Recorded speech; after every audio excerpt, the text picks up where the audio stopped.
Okay. Okay, can I have your attention, please? Thank you for coming today, and of course, I guess I don't have to thank my class for being here, but it's nice to see you as well. Today we have a special presentation by two members of the Intergovernmental Panel on Climate Change. Members in the sense that they are lead authors on their respective areas of expertise. Chris Dirksen is a research scientist with Environment Canada and Climate Change, and has been so for several years now. He did his PhD at University of Waterloo, and I had the privilege of working with Chris since that time on some projects in the Coppermine River Basin for several years. Chris is a lead author on what you see in front of you, and this is a recently released report, and sort of the IPCC, as Chris will point out, sort of is an overview of the state of science on these areas in the world at this point in time. So it's the result of a significant amount of review and discussion among experts in these areas of the cryosphere and the ocean to determine where we're at right now. So every few years these reports are released, and to sort of update us in terms of the state of our world, really. And secondly, Dr. Robert Clement, known to many of us as Randy, is a professor in our department of Geography and Environmental Studies. He too is a lead author on, I think it's adaptation and vulnerability adaptation. Right, and has spent actually several meetings recently getting it's the 6th report together. So very different perspectives on climate in a sense, but all very relevant to what's going on in the world today. So, and I should say that Randy brings with him experience before coming to Laurier as a professor at the University of Ottawa. And before that, several years working with our foreign service in different countries of the world. So he brings to the IPCC this different perspective, both say from the academic side and also from the side of being a diplomat for the Canadian government. So I'll turn it over to Chris, and then they're both going to give short, say 15-20-minute talks or so, and then we'll open it up for discussion. Okay? Great. Thanks. Okay. Thanks, Mike, and thanks everybody for coming today. So I'll spend about 20 minutes providing an overview on a special report that I worked on over the past couple of years. The acronym is SROC, Special Report on Oceans and Cryosphere in a Changing Climate. So it's an IPCC special report. So I'll talk to you a little bit about the IPCC process, because I think people hear about the IPCC in the media, we hear about it in our scientific channels, but not everybody knows exactly how it works. So I'll provide just a few slides on that, and then focus on the key results from the special report. Not the whole report, because it's quite comprehensive, as I'll get to, but the polar region chapter is what I'll focus on, which is the chapter that I was one of the lead authors on. So some of the two sort of take-home messages from the SROC are that the world's ocean and cryosphere areas have been taking the heat from climate change for decades. This is in the form of the ocean literally taking heat and storing it from the atmosphere. The cryosphere has been responding very quickly to changes in the global climate system. That makes sense. It's not rocket science. Snow and ice melts very quickly if you warm temperatures. That's what we're seeing. Both the oceans and the cryosphere tend to be remote places, so not a lot of people live in the open ocean, not a lot of people live in the polar regions. But one of the key messages from the report is that despite the fact that not everybody can relate directly to these areas, the consequences for the planet are sweeping and severe to the observed changes that we're seeing in the world's oceans and cryosphere. So those are sort of the two high-level take-home points from the special report. The intent was to make this abundantly clear to the policy groups that this is what's happening. Sort of an overview of the SROC. So the IPCC structures these report around chapters that have teams of authors. There were 104 different authors for SROC. The IPCC does try to compose author teams with geographic balance, gender balance, career balance, so early career versus late career, and also a mix of people who have worked on IPCC reports before and those who haven't. I had no previous IPCC experience other than reviewing chapters before this.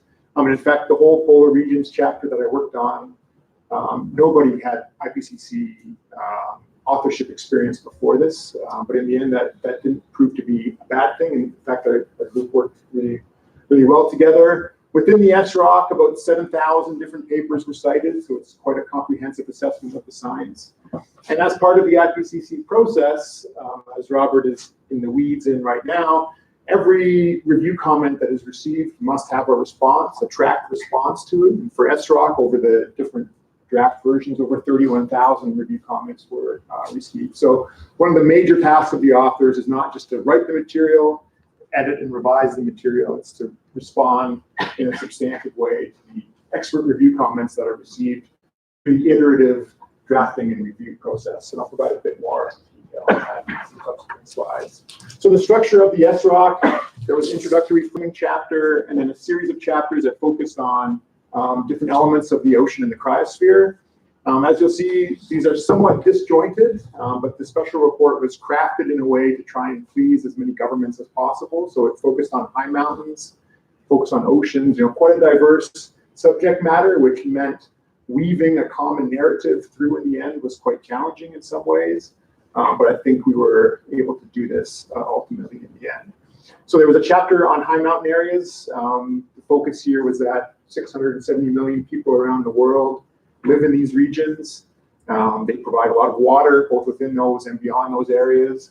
And climate change is impacting these areas through increases in various risk factors. So I won't talk about the high mountains chapter in any detail. There was a chapter on the polar regions, so both the Arctic and the Antarctic. Chapter that I was one of the lead authors of. And the key take-home point from this chapter was that, again, as I mentioned earlier, while polar regions are remote, while not everyone, or while most people never even get to set foot in the polar regions, changes that occur here are very important, and they impact all populations outside of the polar regions through economic impacts, through impacts on the climate system, through impacts on sea level rise. So even though the polar regions are remote, changes here are important around the planet. There was a chapter that focused specifically on sea level rise. So there's obviously some key cryosphere contributors to sea level rise through changes in ice sheets, for instance. And similar to mountain areas, we have about 680 million people who are especially vulnerable to sea level rise because they live in low-lying coastal areas. And so sea level rise, coastal extreme events like storm surges increase risks to these communities exacerbated by climate change. Then there was a chapter on oceans and marine life. And marine life is being directly affected by changes in ocean properties due to climate change. This includes warming of the oceans, changes in ocean chemistry, and these impacts have broad economic and ecosystem impacts. So I won't talk about these chapters in any detail. I just wanted to give you a sense of the scope of the report. So it was quite broad. And each of these chapters runs between 50 and 100 pages, so they're quite in-depth. But I won't go into too much detail on individual chapters.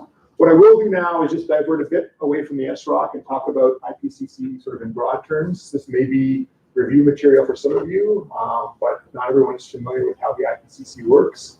So it is the UN body which is tasked with assessing the science related to climate change. It's been in existence since 1988. There are currently 195 member states, which I believe is almost all countries of the UN. And really the task of the IPCC is to provide comprehensive assessments of the current state of knowledge on climate change. That's working group 1, which is kind of where I would orient myself. So that's the physical climate system. Working group 2 looks at potential impacts and adaptation. And then there's a working group focused on mitigation, which is working group 3. The assessments and the special reports that come out of the IPCC, they are not new science. The IPCC does not actually conduct science, they science. So what that means is we review existing published work, synthesize that published work down, and provide an assessment of where the science stands. The focus of the IPCC is to be policy relevant, but not policy prescriptive. So what this means is we want to assess the science in a way that provides policymakers with relevant information they can use to craft policy in their respective domains, but we're not prescriptive in the sense that we tell policymakers what to do. That can be a walking a bit of a knife edge, but that really is important, I think, for the IPCC to maintain the credibility that we focus on providing policy relevant perspectives, but not policy prescriptive. The full assessment reports have been in place since 1990. That was the first assessment report. It was followed with the second assessment report. They're just numbered here in order. There was a third, AR4 was 2007.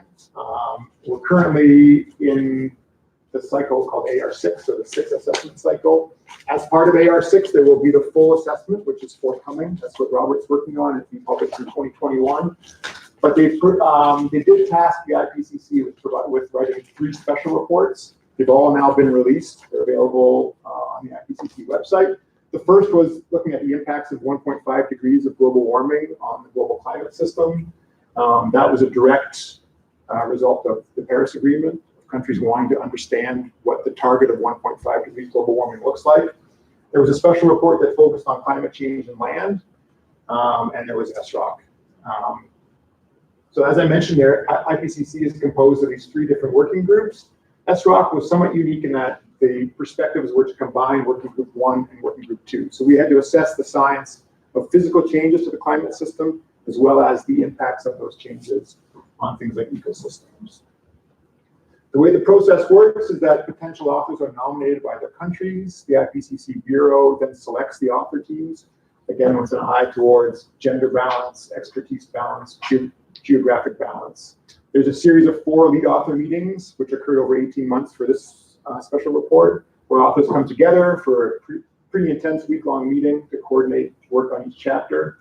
Then there's this iterative process where you draft a chapter, it goes out for expert review, you then respond to the review comments and prepare a subsequent draft, and that gets reviewed again. So there's a 0-order draft, which kind of stays internal. There's a first-order draft, second-order draft, and a final draft. What most people read, actually, because the underlying chapters are quite long and dense, is what's called the SPM, or the Summary for Policymakers. This is distilled down from the final chapter drafts. In the case of SROC, the full report was distilled down to about 15 pages. It's the Summary for Policymakers that is reviewed and approved line by line by all governments. And this can be quite a time-consuming and tedious process. I was part of the review of the SPM, which occurred in Monaco in September of this past year. You can sort of see in this photo here the way the approval process works. A sentence is highlighted. In this case, it's highlighted in yellow. Countries are allowed to raise concerns about language used in that sentence. And only after all those concerns have been answered by scientists and perhaps the sentence has been recrafted, then when no one has any issues, the sentence is approved, and then it becomes green on the text. And you work sentence by sentence through the entire report. So it took 5 full days, and the last session went 27 consecutive hours. Just keeps on going. So the tone kind of changes through the 5 days. Everyone's very keen to digest everything with a fine-tooth comb. And then by the end, stuff just kind of flies through. But it's a fascinating process. One of the more interesting things I've been a part of in my career. It's this sort of science diplomacy where you have different countries clearly with agendas, and as scientists, you have to make sure that the science is not compromised. And I think the IPCC is the leadership from the Bureau is quite effective at guiding this process through. And in the end, we have an accepted, fully approved Summary for Policymakers. And when governments approve the SPM, what that means is they also accept the underlying chapters. So the whole report has been approved, even though governments only approve line by line the Summary for Policymakers. So what happens is it's really fascinating. Countries will interject and want changes made. Scientists who wrote the sentence have to huddle and say, well, we agree to change this word, but we don't agree to change this word. And then in the end, compromise is reached and consensus approval occurs. So that's kind of how the process works. So when you read an IPCC special report or a Summary for Policymakers, you may come across a sentence that seems painfully written, or a word like, why did they choose this word? This seems odd. It's because a compromise had to be reached in some cases to find language that all governments are comfortable with. And obviously the political realities for each government can be quite diverse within the room. So it's quite a process. The IPCC also uses calibrated uncertainty language within the SPM. So what this means is that, and this is really at the heart of the assessment process, is as scientists, we have to review the papers and then attach likelihood language and confidence language to our key findings. Likelihood language within the working group 1 context is based on a probabilistic perspective. So if there's been published work that attributes something with a quantitative number like this, then we can use likelihood language. In most cases, we use confidence language, which has a sort of matrix where we look at the amount of evidence, how robust that evidence is, how different studies agree or don't agree with each other, and then we attach confidence language to it. So what you get in the SPM is sentences like this that may or may not be legible to the layperson. This is some sentences I had to craft for the SPM, talking about loss of summer sea ice and spring snow cover and the impacts of it. So we have a statement, and then we say we have high confidence. Air temperatures likely increase by more than double the global average, blah, blah, blah. This statement, we have only medium confidence. And for this statement, we have even less confidence, low confidence. So every statement in the SPM has these confidence levels attached to it. And this kind of helps policymakers understand the state of knowledge. This is kind of the heart of the assessment process. I think there's a lot of discussion over how effective this is. There's pros and cons to using calibrated uncertainty language. Certainly it helps kind of intercompare different generations of IPCC work, and the confidence language has become more constrained in recent years. But it does make for sentences that are borderline unreadable at times. So it's, there's pros and cons to various approaches. Just to talk quickly about the polar regions chapter, I'm going a bit slower than I thought. The scope is very broad. So we were assessing changes in the cryosphere in the Arctic and the Antarctic. So both polar regions. We had to look at historical observations, future projections from climate models. We had to look at consequences and impacts on not just ecosystems, but socio-ecological systems as well. And then there was a section on human responses to climate change, which included things like governance, climate resilient pathways, ideas like that. And we were told we had 50 pages to do it. So we ended up running over length, but in the end, there's a lot of material to assess down. So obviously I won't go into any detail. If you're really keen on this, please read the chapter. I'm pretty proud of it. I think it came together really well. What I will run through quickly is one figure from the SPM. So this is the Summary for Policymakers that has been approved, as I mentioned. This is a figure that I worked on. Don't worry about the busy panel. I'll break it down in some of the next slides. But what we tried to do was look at all elements of the physical climate system, how observations show it has changed in the past, and how climate models suggest they will change in the future. For the climate model projections, we focused on 2 different future scenarios from CMIP-5, which is the latest family of Earth system model experiments. We used RCP 2.6, which is broadly, not exactly, but broadly consistent with the countries meeting the Paris Agreement. So it's a low carbon emissions future where we get down to 0 net carbon budget after mid-century. And then RCP 8.5 is the other end of the spectrum, intensive future. And so in all the future plots, RCP 8.5 is the pink line, RCP 2.6 is the blue. We shade to show uncertainty between different climate models, and then purple is observations, and this brown color is the historical climate model runs that go back further in most cases than the actual observations. So looking at the ocean, sea level rise is really the key cryosphere related aspect to the oceans, part of the special report. Sea level rise over the 20th century has been about 15 centimeters. The current rate's just under 4 millimeters per year. So one of the main contributions to this sea level rise is actually the increase in ocean heat content. That's the top plot here. Can't really see the observations, but there's been dramatic increase in ocean heat content in recent years. And as you can see, the model projects we have quite dramatic increases moving forward. So this thermal expansion of seawater as it warms is a key source of sea level rise. Ice sheet mass losses are the other source, which is actually more than half of the current observed rate is because of ice sheet mass losses. It's from Greenland, from Antarctic ice sheet, and from glaciers in the Arctic outside of the major ice sheet in Greenland. Again, you can see very different futures depending on which pathway we go down. And then what's kind of unusual is that we actually have climate model simulations out to 2,300 for sea level rise. So we're looking at 2,100 of anywhere from 1 to 2 meters sea level rise, depending on which carbon feature, which is dramatic. But if you go to 2,300 under RCP 8.5 for anywhere from 2 to 5 meters of sea level rise. So that's very costly and serious changes there. I will note that IPCC uses the term deep uncertainty to talk about these projections out into the future. This deep uncertainty means we really don't know what future carbon emissions will look like multiple centuries from now.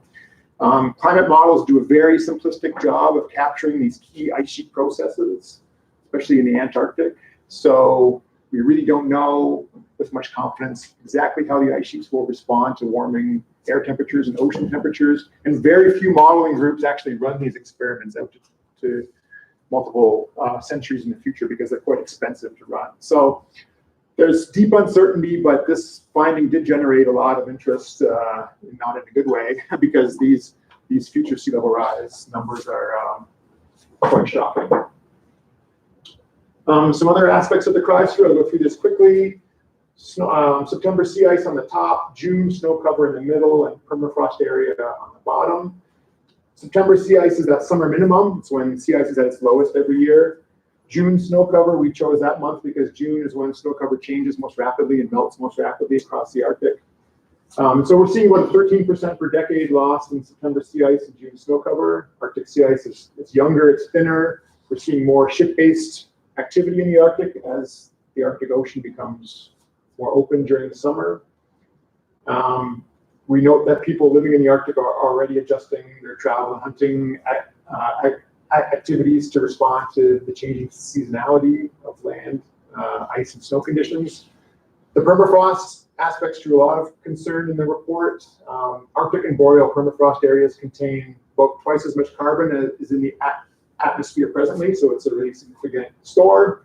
Even if global warming is limited to 2 degrees, which is realistic, but requires quite a bit of work still, we'll lose about 1/4 of near surface permafrost area. So that's this blue line here. We lose about 25 to 30%. So this huge store of carbon in the atmosphere as this permafrost thaws could be released and contribute to more warming in the future through positive climate feedbacks. But there's a lot of uncertainty about the pathways and where that permafrost carbon might end up. Okay, my second last slide. So I think one of the key elements that the report wanted to highlight in addition to the science assessment was that overall the main key messages from SROC highlight the urgency of us prioritizing, or governments prioritizing, timely and coordinated action to basically limit impacts of warming on the oceans and the cryosphere. Hopefully this knowledge empowers people and governments to sort of tackle the transitions that are needed to address this. There is some, which is quite new to certainly working group 1 of the IPCC, there's elements of local knowledge combined with scientific assessments in the chapters. That's a bit of a new focus. And the report also highlights the importance of climate literacy and education in tackling climate change moving forward. So these again are the key findings again in kind of sort of a most publicly accessible terminology. And the message really is that the more decisively and earlier we act, the more we're able to address the changes and the risks and the costs that are associated with climate change. So that gives you a bit of a perspective on the SROC. The full report is available at the SROC website through the IPCC, including the underlying chapters and the SPM. So please take a look if you're interested. And hopefully it also gives you a bit of a perspective on how the IPCC operates. It's quite a fascinating body. And I'll turn it over to Robert to pick up the working group 2 perspective. Thanks, Chris. Thank you. Well, a couple things. One is a lot of you have heard me talk before, so I won't talk too long if I can avoid it. And also, Chris did such a nice job giving all the overview of how the IPCC works and so on. I can move fairly quickly through what I'm going to tell you about. So I'm going to focus on, as Chris mentioned, I'm a coordinating lead author for one of the chapters in the upcoming assessment report, which will be AR6 that Chris mentioned. Just for those of you who don't know me, my background is I work on issues related to the impacts of climate change on migration patterns, displacement, things like that. So, Chris spent a lot of time talking about sea level rise and the different projections. And so a study that I was a co-author on that came out in November talked about what are the different scenarios for displacements of people, depending on which one of those physical models happens to come true in coming decades. And so it's sort of like an iterative and handshake process, if you will. The physical scientists who work in working group 1, they say, here's what the future could look like under these different greenhouse gas emission scenarios. And then the working group I'm part of looks at it and says, okay, so what? So what does that imply for human well-being, and how do we adjust and adapt to those kinds of futures? So just in the case of sea level rise, for example, in a low level warming scenario, probably about 88 million people around the world will be displaced from their homes by the end of the century, because their homes are currently situated in places that will be permanently inundated. In a worst case scenario, the 8.5 scenarios, it could be in the billions that we're talking about of people displaced. So huge uncertainty range, as you mentioned, but again, it depends on what kind of emissions future we're going to have. So anyhow, if you're interested in any of the work I do, there's a few things, and if you want a TED Talk, it's starting to get a little dated, but it's on there on the internet. So Chris talked a lot about the process. I'll talk a little bit about the people. So this is working group 2 right now, not all of them, but a good chunk of them. So they're scientists from around the world. And this is my particular team that I work with, my chapter team. You can see we're a pretty good looking bunch. We're also very diverse. We have a nice gender balance, and we have people from different parts of the world. As you can see, we're represented on every continent except Antarctica. They didn't show up with any nominees for it. We're missing people from South Asia in terms of our team, but one of the things we can do is we can recruit contributing authors. So these people that you see here are, if they're from a wealthy country, their government pays for them to be part of the process. So the government of Canada, Environment and Climate Change Canada, actually pays for me to travel and participate in these meetings. I don't get it's Laurier covers that bit, but the government of Canada pays for it. So some of my colleagues, like my co-lead author, Giladio, who is Mauritanian, some of his travel is paid for by the United Nations itself. So, and that's the way they try to work it out, is that, so each chapter has 2 coordinating lead authors, one from the global north, one from the global south. So Giladio and myself were the coordinators of this particular group, and then they try to get representation from different parts of the world as well. So you can see some of our colleagues. This gentleman here, he is an infectious disease infectious disease specialist for the government of China. He is not working on the report right now because he is busily managing his country's response to the coronavirus. The gentleman you see here in the sunglasses, we're in South Africa. It's a very nice time of year in January. He is an emergency room doctor at the University of Washington in Seattle, where there is a coronavirus outbreak right now. So he's kind of busy. And we have a third member who's not directly in our chapter. He's in this group here, who is a contributor to our chapter, who actually has the coronavirus right now. He's in Corvallis, Oregon right now. So we're a little bit short-handed at the moment. But nonetheless, we are still pushing forward, talking about the impacts of climate change on health, well-being, demography, migration, and conflict, all in 60 pages or less. And the folks you see in this picture here are working on other subjects, everything from fresh water resources to food resources to geographical risks in small island states and so on. So that's the people behind the process. So I can skip that slide because Chris did a nice job of covering it. I just wanted to show an image of the very first IPCC assessment report, which came out in 1990. And it was organized into 4 separate volumes. So the scientific assessment, which today is working group 2, the impacts assessment, which is working group 1. I'm in working group 2, which is the impact assessment. Working group 3 is now called mitigation, which means doing something about greenhouse gas emissions and controlling them. That's called the response strategies chapter. And then 4th is the synthesis. So it's amazing how there's this sort of path dependency, the structure that they came up with in 1990, which was sort of an experiment as they went along, has become sort of the corporate structure of the IPCC itself. If you ever get a chance to read this, and it is available online, it's really quite remarkable how crude a lot of the report is in terms of its narrative, its assessment, its projections for the future. The data was still very much emerging. Climate modeling was still in its infancy. And a lot of the impacts, so the so what questions, were based upon speeches that leaders have given or talks that scientists have given sort of off the cuff. There was very little literature to assess, very few peer-reviewed studies. For my chapter right now, in our first draft of our report, for our chapter alone, we assessed over 1,000 published peer-reviewed studies as part of it. So we've had this huge expansion in the knowledge base, which has made it much more complicated as a result to try and actually pull these things off. So there's where our structure is right now, and all these reports are coming out in 2021, 2022. Just a little bit of the structure of the IPCC itself. There is an actual organization based in Bonn, Germany, that sort of oversees this whole process. Chris mentioned there are 195 countries represented, and there's some co-chairs and then the working groups underneath them. So what we do is, in writing the report, is dictated to us by the countries that have membership in the IPCC. So the scientists don't just sit down and say, all right, let's do a chapter on health, and here's how we're going to do it. It doesn't work like that at all. The countries tell us essentially what they want us to report on.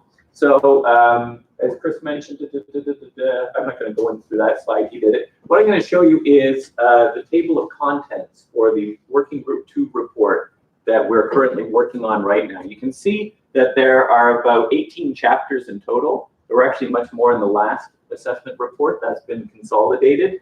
And as you can see, they come into sort of 3 categories. There's the sectoral categories, which you see here, so chapters 2 through 8. So you can see they include things like ocean and coastal ecosystems, water, fresh water, food and fiber, cities and settlements, health, well-being, and the changing structure of communities. That's my chapter there, poverty, livelihoods, and so on. So some of these are new. In past assessment reports, they did not really look in detail. Well, they looked at it, but not in as much detail as they will now, on the impacts on cities of climate change. So there's a whole chapter on how urban centers are going to be affected by climate change and what they can do to adapt. Then the second sort of thematic group is regional chapters. So what this does is it takes all that sectoral stuff and says, well, what does this mean for Australia? Or what does this mean for North America? What does this mean for Europe and so on? Then the third one is it's kind of complicated. Even I don't always understand what they're doing. But essentially what they're trying to do is to pull all of those preceding 15 chapters together and give some sort of a synthesis to policymakers and say, look, these are common risks that you will find in every sector, in every region. Here are how you go about, here are processes by which you can go about making decisions on how to prioritize your risks and how to decide which ones are the key risks for your country or your region. And then here are different options for pathways out of this mess that we're creating for ourselves. So the final chapter, Climate Resilient Development Pathways and Transformation. This is going to be really interesting because, as Chris mentioned, we're not supposed to be prescriptive. We're not supposed to tell countries what to do. But in Chapter 18, that's precisely what they're going to do, is to try and tell countries what to do. Essentially, you're going to lay out all the options for going forward into the future and say, you know, this one's probably the best one. You don't have to take it. We're not prescribing it, but this one's probably a little bit better than this future, right? So it's going to be very interesting to see how that all unfolds. And if you look at my chapter that I'm working on, so this is 60 pages or less, this is what we've been told by the countries that we are supposed to report on. So you can see, for example, the health and well-being impacts of climate change, including detection and attribution. What they mean by that is detection is, are there particular health risks that appear to be associated with variations or changes in the climate? So a good example would be vector-borne diseases. So for example, Lyme disease here in Eastern North America. It's a tick-borne disease. as the climate warms, the geographical range of those ticks spreads, and so the potential for transmission of Lyme disease geographically expands over time. And there's some research to show that there is indeed a cause and effect sort of thing. So that's the detection. In other words, there's this risk that appears to have a climatic driver behind it. The attribution is to say, if we could put a number on it and say, there is a 12% increase likely in Lyme disease spread in Eastern North America by the year 2050 under this climate scenario. If you can find that, that's attribution, right? A lot of cases that simply does not exist, but we're asked to look for that anyhow, because when you think about it, if you're a health policy maker and you have to budget 5-10 years into the future for your public health budget, you want to know how much money you should allocate to Lyme disease if you're in Ontario, right? So that's why they want that attribution, if you can, that, okay, you're likely to face this amount of risk, so therefore you should allocate this amount of resources. Reality is, in many cases, we cannot get them there, but that's what they ask for. Projected risk under alternative scenarios, including the food, energy, water, health nexus. So what that means is this, is that Chris showed you the RCP 8.5 scenario. That's essentially the scenario where we burn fossil fuels willy-nilly, and the only limiting factor is the actual supply of them, versus a scenario, the 2.6 scenario, where we actually try to control our greenhouse gas emissions and get it close to zero later this century, right? So what are the different risks for health and well-being under those scenarios or intermediate ones? For some things, scientists have actually gone and done the work and made some projections, and for other things, there's no data that we can provide. So for example, in health, vector-borne diseases, waterborne diseases, food-borne diseases, injuries caused by disasters, emergency room admissions such as that, even impacts on things like diabetes and cancers and things like that, we are supposed to assess. And some of those things you just don't have data for them. But nonetheless, we're going to try and do so. Who is vulnerable to all these risks, right? Well, as we know from the coronavirus, COVID-19 that's spreading, elderly people or people who have pre-existing health conditions are more predisposed to getting pneumonia and therefore have a greater risk factor than younger people. So we know that kind of stuff. So that's what we're trying to do with the health and the well-being risks as well, is to find out who's vulnerable. When it comes to things like migration, we're looking at who's living in highly exposed locations to things like sea level rise or changes in the tracks of tropical storms and things like that. Adaptation options, so what are our options for getting out of these messes? Observed impacts and projected changes in migration, displacement, and trapped populations. This is a challenging one because it's highly scenario dependent. I'll talk about a couple of those scenarios in a couple of minutes. Psychological, social, and cultural dimensions. So some new stuff we're assessing are things like psychological well-being of people, especially young people, who get all this bad news about climate change and actually are feeling anxious about it, which is a genuine health risk that's starting to emerge. There's not a whole lot of literature out there on it, but we're trying to assess. So it's a pretty tall order that we're doing. Just on that, one of those latter points about displacement risks, for example, this was a study that was put out by the World Bank. It came out in 2018, and this is based on climate modeling scenarios and development scenarios. And what it said essentially is that we go about our merry way if we do nothing to change our greenhouse gas emissions, and we do nothing to address the imbalance in terms of wealth and development between the global north and the global south. There could be up to 143 million people displaced by the year 2050 in South Asia, in Sub-Saharan Africa, and Latin America. I hope to be alive in 2050. The odds are, so far in my favor. We shall see. Certainly my kid will be alive in the year 2050. That's an ugly scenario, right? This is your future, right? So this is a world in which 140 million plus people could be displaced if we do nothing about it. So this is the kind of stuff that will go into our assessment report, along with lots of other studies, and hopefully will show policymakers that if you do nothing, this is the world that you are creating for yourselves. And the other thing that we're going to highlight is that this is not hypothetical. It is actually happening right now. And again, this is data that will go into our chapter, which is there's an organization called the Internal Displacement Monitoring Center. And what they do is they collect data from around the world on an ongoing basis about people who are displaced for reasons related to violent conflict and for reasons related to weather and climate. And so this is the weather and climate data for the year 2018. The 2019 statistics will be available probably later next month, maybe even later this month. Last year, there were 16 million people displaced around the world by events related to the weather or to the climate. And they break down into storms, particularly tropical storms, cyclones, hurricanes, things like that. Also includes tornadoes, which are some big tornadoes within the last 48 hours down in the United States. So about 9 million people around the world last year were displaced by tropical storms. Floods is the second biggest cause of people being displaced around the world. And you know, a lot of people live in river valleys. Some of the most populous countries in the world are located, like Bangladesh, for example, in river deltas, Pakistan, parts of India as well. And then you've got droughts, wildfires, and so on. And 2018 was a quiet year. If you look at the statistical average for the last decade, the statistical average is closer to 20 million people per year. So it was actually a below average year in terms of people around the world being displaced by weather or climate related disasters. So this is already happening. It's not some sort of modeling exercise. And that's one of the things we want to emphasize, is that this is the baseline we're working with. This is we have to try and keep it down there. We don't want this to grow. Okay, just some last nuts and bolts things, because I'm in the guts of this right now. And if I'd known how much work this was going to be, I never would have volunteered to do it. And I'm not just saying that to be glib.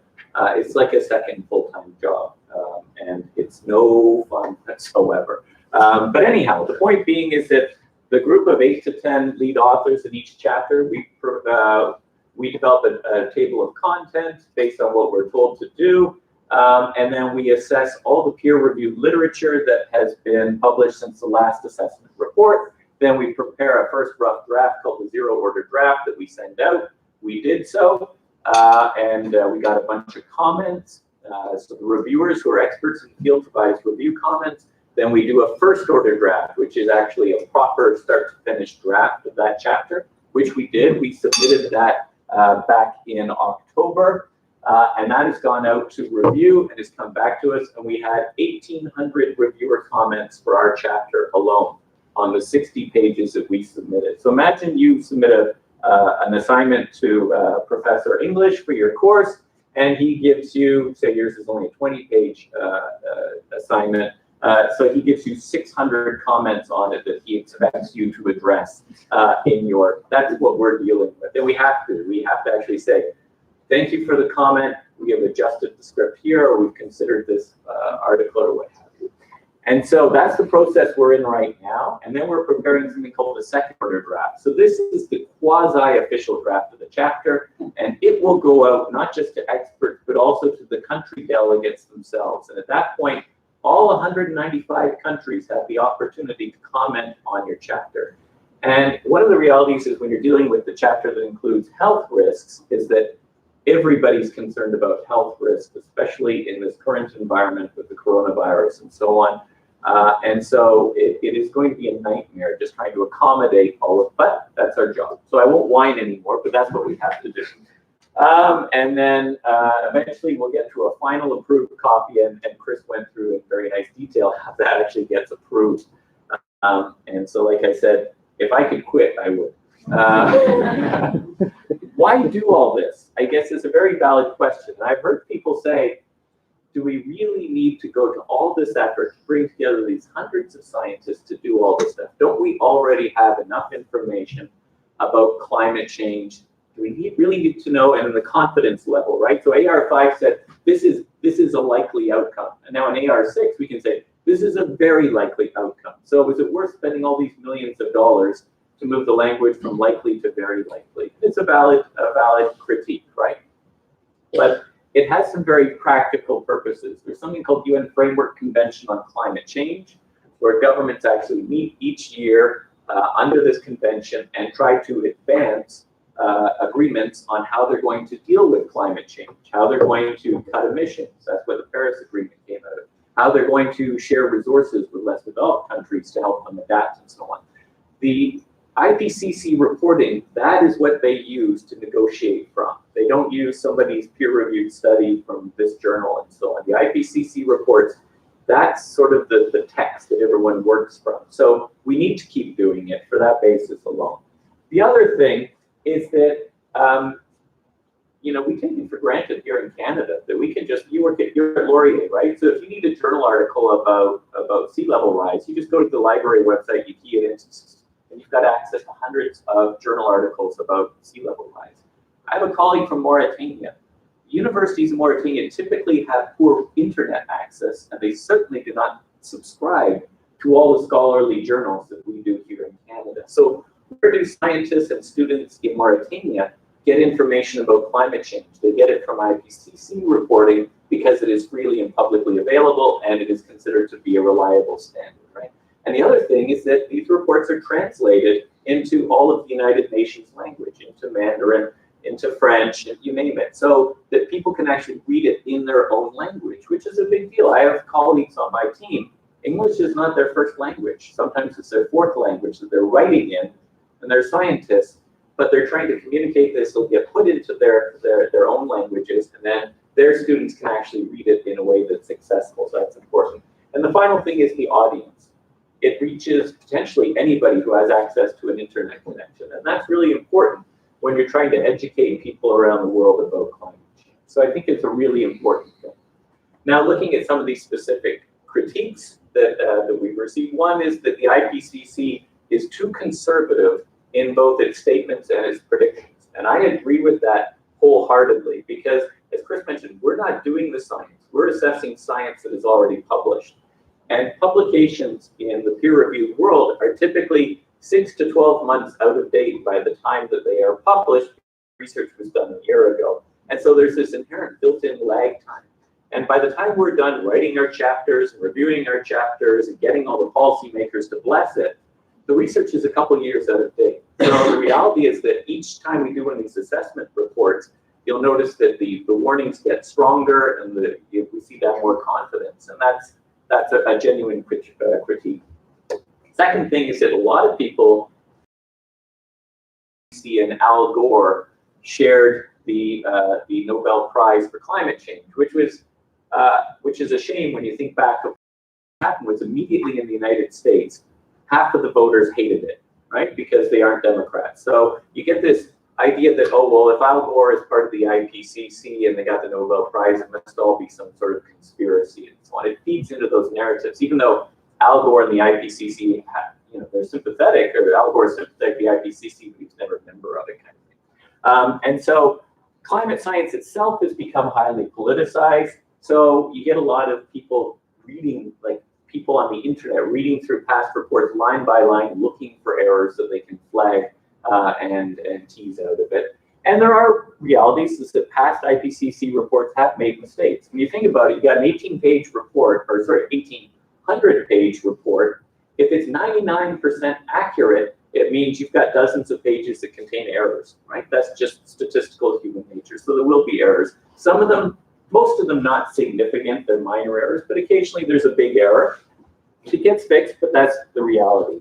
And then participation in the IPCC has become one of these things where you have to be careful of computer hackers and things like that and so on. So all this to say, it's becoming a very politicized project, in spite of the fact that people like Chris and I get no pay, are not doing this for political reasons, and indeed would be kicked out of the IPCC if we were seen to be political about what we're doing. But nonetheless, these are critiques that we get. So some of these critiques are fair, some of them not so fair. So to wrap up then and turn this over to the questions, and maybe I'll let Chris sort of step back up and take some of the questions and so on. This is a volunteer process. We don't get paid to do this, and we try to avoid any outside interference from lobbyists and people seeking to influence us.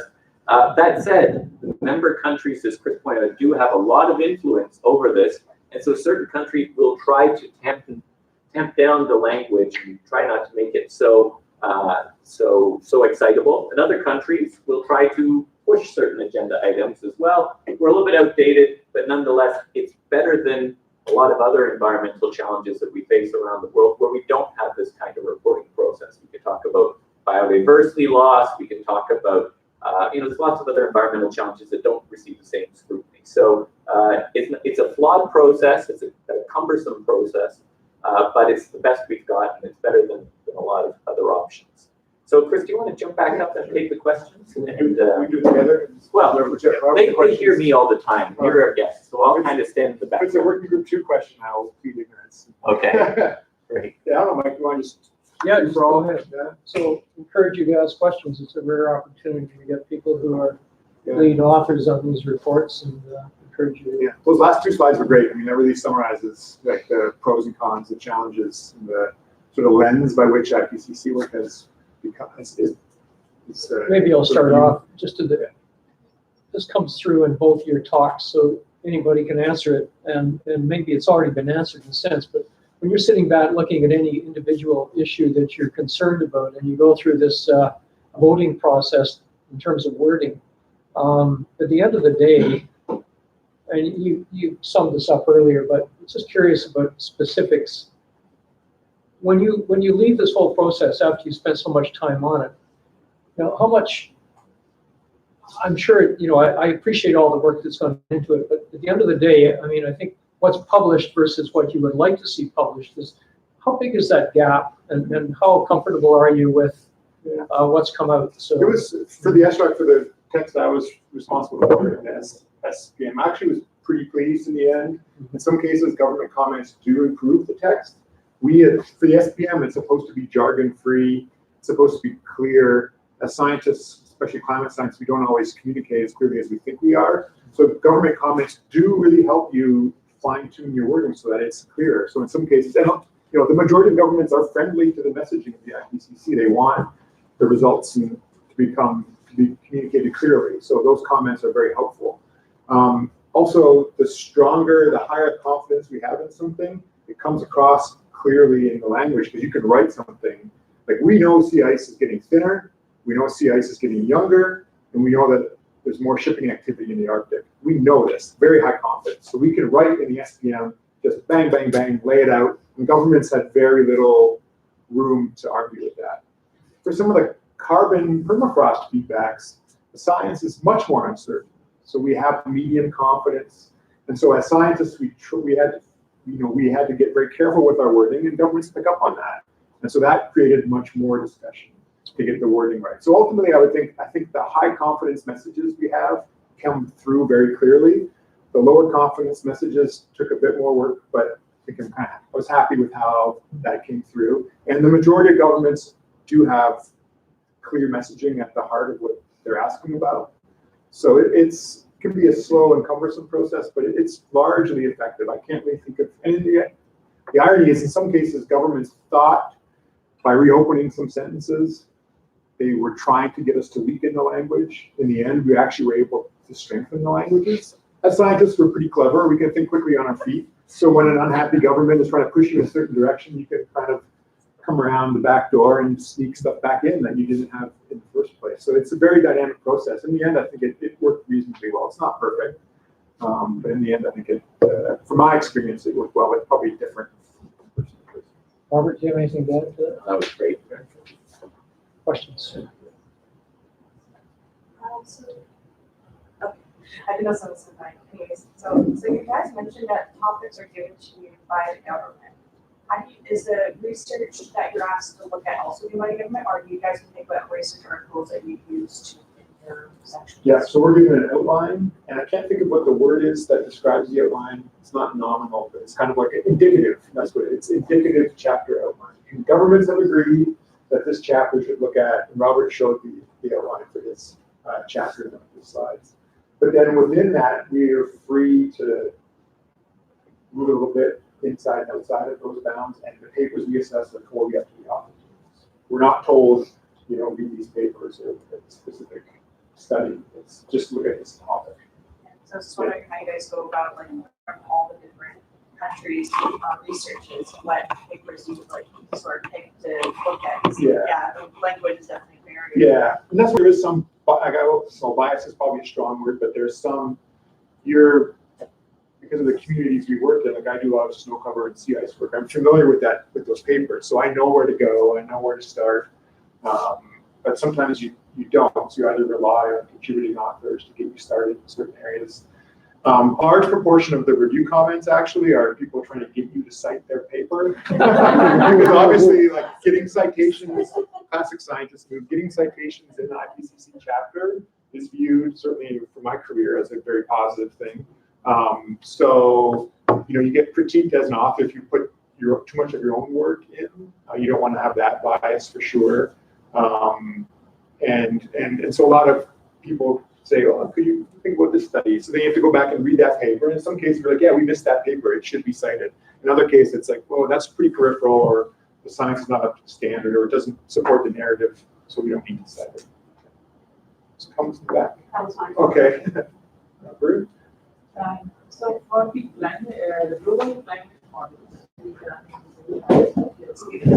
given a capture like final small processes, which may have a negative feedback when compared to the positive feedback provided in general judgment.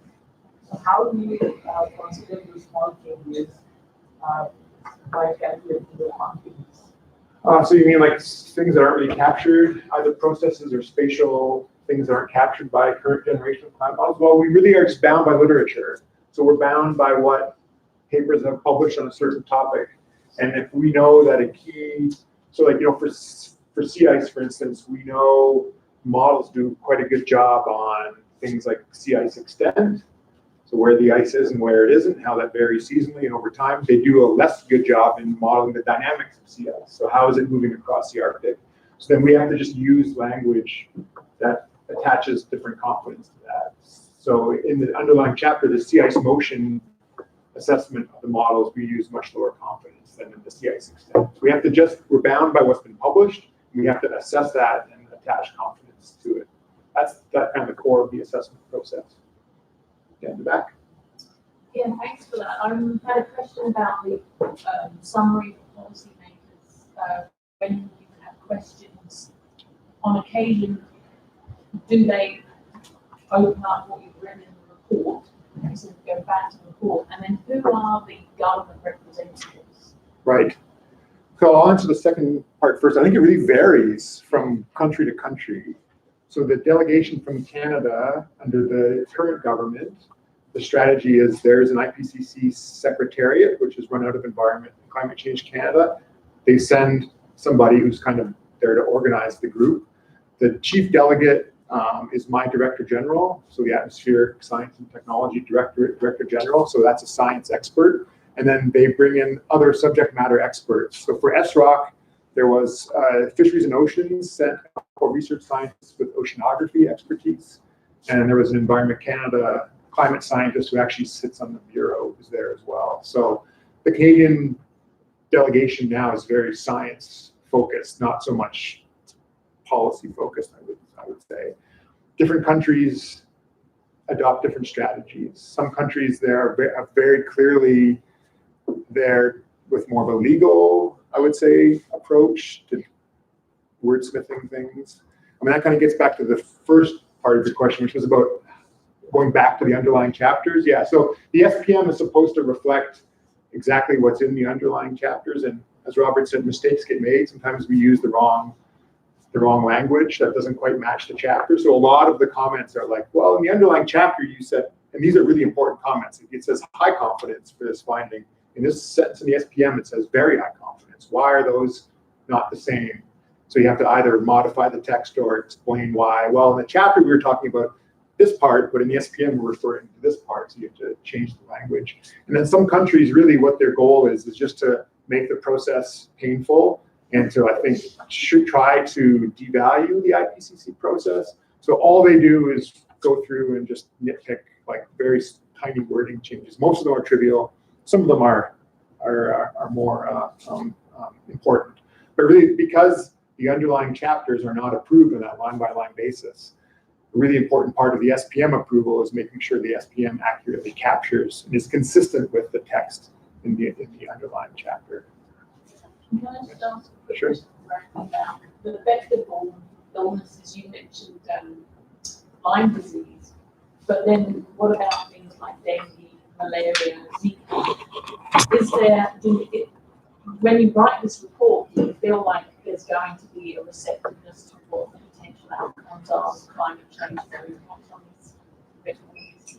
I think that there's a lot of interest in it because healthcare spending generally is a big government priority no matter what country you're in. And these are high profile media accessible issues as well. So yeah, in our chapter, we have subsections on climate change and Zika spread, climate links to malaria and so on. And so in those areas, we have pretty good science about what's happening right now in demonstrating that there are climate links to this, especially in certain regions. So in China and in Brazil, we'll have good literature. We won't have such good literature for surrounding regions and so on. The challenge is the forecasting down the road, where we have very little modeling has been done on, what does Zika look like under an 8.5 scenario. As far as I'm aware, it doesn't exist. I mean, I'm not the epidemiologist on the chapter, but I'm learning a heck of a lot of epidemiology as I go along. And then you also have to take into account demographic change as well. Is it how many people are going to be living in Zika exposed areas in 2050 or 2100 and so on. So that's another complicating factor as well. So I think in terms of, it's yet to be seen, but so far the comments that we've received, which up to this point have been primarily just experts in the field, are very sympathetic and supportive in saying, for example, while you've talked about skin cancer, we think that this is more of a link to activities as opposed to climate, just the fact that people spend more time out of doors with no clothes on or very few clothes on, rather than a change in climatic patterns. And so it's more thinking about the mechanics of it. We're not at the point yet where Chris's report was, where the governments have actually gone through it with a fine-tooth comb. In certain cases, for certain important climate change, the uncertainty between the models are actually overshadowing the uncertainty between the scenarios. So how that transforms to subsequent working groups, like say mitigation strategies or something?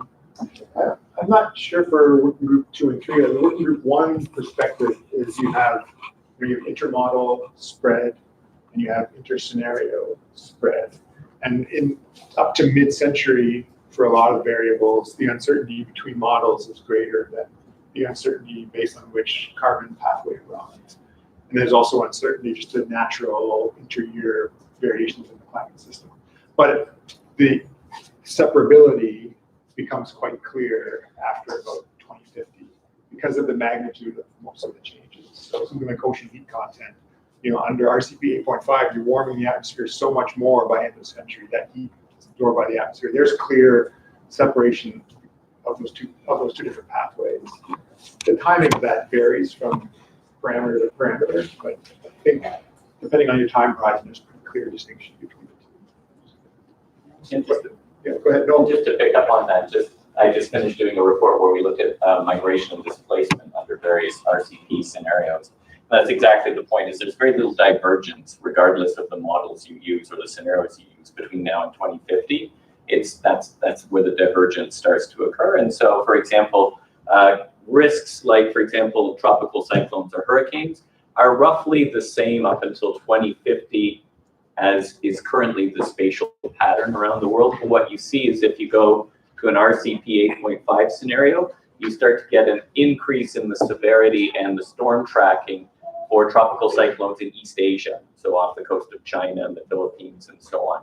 So under that scenario, you get a much bigger risk of displacement and migration than you do under an RCP 2.6 or 4, 4.5 or 6 scenario. So you sort of get an added, there's thresholds in there that if you go across them, the human impacts suddenly diverge from manageable to unmanageable, essentially. I think that's where the media sometimes has done this weird thing, which is you have to attach a number, like X number of years to solve climate change. Just because what they're really looking at is when we start to see divergence between different fuel pathways. And that all ties down to when we become, carbon neutral. So it's this thing we've 8 years to deal with climate change. It's not true. It's never, that language was never used in the 1.5 degree special report, but it got kind of twisted by the media to go in that direction. There's a question here. Yeah, thank you for the talk. I was just curious, how does the scientific community go about the assessment of like a new approach or a new piece of equipment that's maybe only familiar to handful? Right. Well, the main thing is it has to be published, right? So if there's some new science done, someone has a new idea, new theory, if it's not in the peer-reviewed, published literature, it can't be cited or assessed. So it has to, the work has to be published.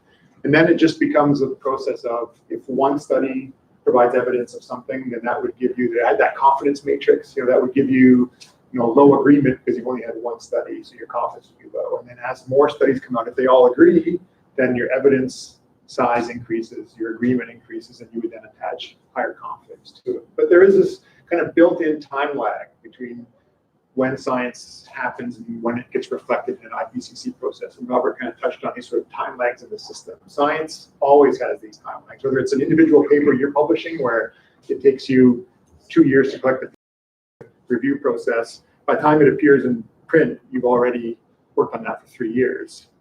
Then think about, then it has to be read by other people, it has to be compared to other studies, it has to be picked up by authors working on an IPCC chapter, has to make it through 2 years of review process, and then it might appear in an IPCC report. So there's basically 5 years from when you start something, 5 to 10 years before we'll see it. So there's this real kind of time lag in the system, which leads to this sort of conservative nature of the language used in the reports. Go here first. Yeah. So a lot of the topics that you're talking about are very interconnected. There are positive feedbacks, there are tipping points. And of the chapters, I guess, I didn't have a great chance to read the entire, but they do seem to be kind of, maybe not entirely siloed, but they are fairly discipline specific. Due to all of these feedbacks and the fact that you're trying to state some sort of certainty and make some sort of predictions, is there room for interdisciplinarity? Is that something that people are working towards? Can you just talk to?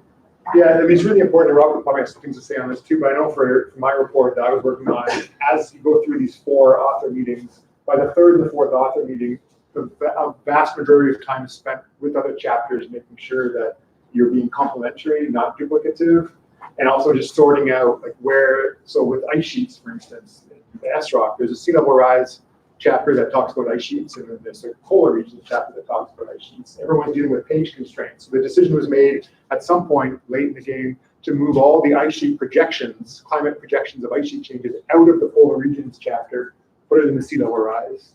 That's kind of where it fit the narrative and they had space for it. So there is a lot of emphasis put on how material is covered by different chapters. I think it's relatively easy for working group 1 because we kind of have this physical science silos, oceans, cryosphere, land, atmosphere, and they do obviously interact, but you can kind of find those variables where the interaction occurs and then you just solve it between authors. For working group 2, I think it's much harder because you have these impacts that are sectoral, they're regional, and I think it's much more complicated. Like health, for instance, is woven through every chapter. So yeah. And one of the ways they overcome that is one of our lead authors is actually a modeler who has modeled disease outbreak in the past, like climate changes to it. So he sits in there. So any of our other authors who aren't versed in modeling, if they say, well, I think that, mosquito-borne illnesses are going to spread this way, he'll actually kind of cast an eye on and say, only under really high emission scenarios would that happen, kind of thing. But mostly people tend to be, when they're in this, they tend to know that they have to work into interdisciplinarily. Yeah, and there's different roles for different author levels too. So I was a lead author, which meant I was responsible for my pages and my text. I had contributing authors who were feeding me information. Then there's people who are at Robert's level who are the coordinating lead authors for the chapters. They had to keep the chapter organized and moving forward, but then also understand what other chapters are doing. Then there's the co-chairs of the IPCC, and God bless them, they're amazing people. Like their workload and their travel schedule and everything is, I don't understand how they can cope with it all. But they actually read all of these reports, all of the chapters, and they provide very helpful comments on, where things are being overlapped and what gaps there are. So it's the tiered structure of the authorship really helps. the person that's on your modeling team, say for instance, you're looking at health and you're looking at Lyme disease. In Canada, there isn't much research on Lyme disease. However, you said that you have to use the literature. How do you actually, when you know it's up and coming, if there's no literature, how do you address that? And being that you're so far behind as well. Yeah, that's a very good question. You are allowed to go outside the peer-reviewed literature to what they call high-quality gray literature, essentially. So if Health Canada has issued a report or a study on Lyme disease impacts in Canada, even though it's not peer-reviewed, you can cite that to bolster your evidence base. You also have to make it clear and actually provide a copy of that report to the IPCC Secretariat so that it's stored on a publicly accessible database, so that a third person who is from Kuwait looks at it and says, really, they have that kind of information, but I want to see the report, so that it's not simply that it's out there, we have to do it. But again, it comes back to confidence language. So in the case of Lyme disease, we might say something like, we have medium confidence that Lyme disease spread is attributable to climate-related changes in eastern North America based on limited evidence or medium evidence kind of thing. And that's the signal to the reader that it's probably happening. And you could even say, and then when you have to look into the crystal ball, you can say there's limited evidence to assess in terms of future risks of Lyme disease under these scenarios. However, based on current evidence, we should expect an upward trend, and that's about all you can say. So you do have to truncate it and say at the end of the day, there's only so much we know about it. And then you can also say this is an area requiring more evidence, and you're allowed to explicitly state that. And hopefully that's one of the outcomes of this process, is it prompts researchers like yourselves or future researchers to say, oh, here's an area that needs more research. I will sort of channel myself into that. It's a great tool for scientists to read the IPCC reports, find out the areas that say there's low confidence, and that can orient you in the sorts of questions you might want to look at. Do IPCC play a role in the future carbon emission budget for this country? No. So that's what Robert mentioned on the second last slide is that the IPCC provides the science. Maybe the third last one. It provides the this one right here. Yeah. So it's the science basis for negotiations that occur within the UN FCCC. So it's supposed to be non-political. The science stands as a non-political exercise. I think what's happened over the years is that the negotiating framework and mindset of the UN FCCC, which is highly political, because every country has their own interests that they need to sort of fight for, that has bled into the IPCC approval plenaries, where countries are treating the approval of scientific text as an opportunity to stake their negotiating position. So what is successful is that the science is non-negotiable. So we can discuss it, we can make changes, but you don't negotiate the science. But countries are starting to treat the IPCC process as a much more politicized avenue than it was in the past. And that's just sort of consistent with the general politicizing of the climate file in general, I would say. But they stand alone. The IPCC is the science foundation of the negotiation part, which is supposed to all happen in the UNFCCC. Yeah. Have either of you guys noticed a change in how governments approach environmental based on publications and the assessment? I mean, as a federal government employee, it's directly tied to the policy framework of the government in power. So the current government and their majority government they had before that, the tone, their approach was very different from the preceding government before that, for obvious reasons. So in my view, it's the political agenda, the political perspective of the domestic governments is what's reflected in their approach to the whole process, actually. So that certain governments, and there's fewer and fewer of them, I think, thankfully, but there's still some governments that are very difficult to deal with on the climate file within the IPCC framework. That evolves from year to year, decade to decade, depending on the domestic political party that's in power. We certainly, I mean, in Canada, we've just lived through that over the past decade where we went through government that was very slow moving on climate, very slow moving on listening to climate scientists, to a government that's very much more open and much more science forward.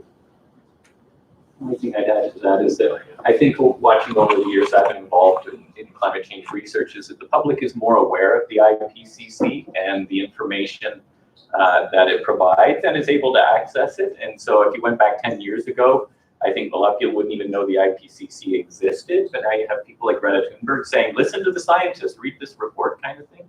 So the report itself doesn't drive change, I don't think, but it is a resource for those who wish to drive change.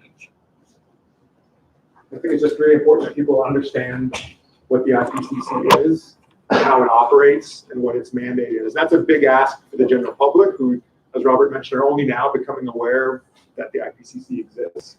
But this idea that people who work on IPCC reports, we do it, because it's part of our career, but we're not paid to do it. It's something that we feel important to invest our time in. And it's a non-political process. And not everybody really understands that. You still see media reports that say things like IPCC climate models. That's factually incorrect. There are no IPCC climate models. The IPCC assesses output from climate models that come from different groups that are organized under a totally different framework. So I know it's a big ask for people to understand the ins and outs of how the IPCC operates, but hopefully over time, as it kind of enters more sort of mainstream media coverage of climate, then we can start to get people to understand that it's a politically neutral science assessment body. So yeah, that's my soapbox.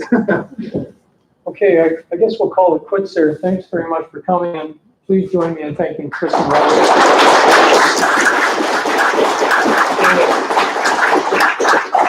At least now you're more well informed than most of the general public about the IPCC and their strengths. Anyway, thanks again.